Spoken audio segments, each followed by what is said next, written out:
John Lloyd Cruz at Ellen Adarna spotted na magkasama kagabi. Usap-usapan ngayon sa social media ang muling pagkikita nina Ellen Adarna at John Lloyd Cruz matapos silang mamataang magkasama-kasama ang ilang GMA bosses sa isang masayang salo-salo.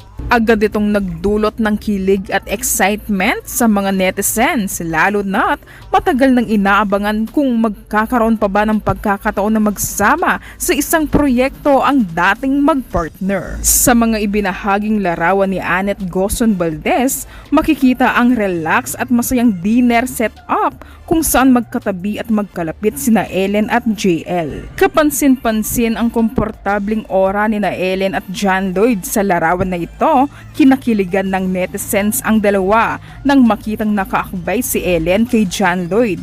Kahit na co-parenting at magkaibigan lang ang turing sa isa't isa, di maiwasan ng netizens na kiligin tuwing sila'y nakikitang magkasama. Ang kanilang closeness, walang anumang awkwardness, bagkus ay parang nananatili ang respeto at maayos na samahan sa pagitan nila. Ang simpleng paglapit at pagiging natural nila sa isa't isa ay nagbigay ng impresyon na nananatili ang magandang relasyon bilang magulang at magkaibigan. Dahil sa pagsasama nina Ellen at John Lloyd kasama ang mga GMA bosses, lalong umugong ang haka-haka online.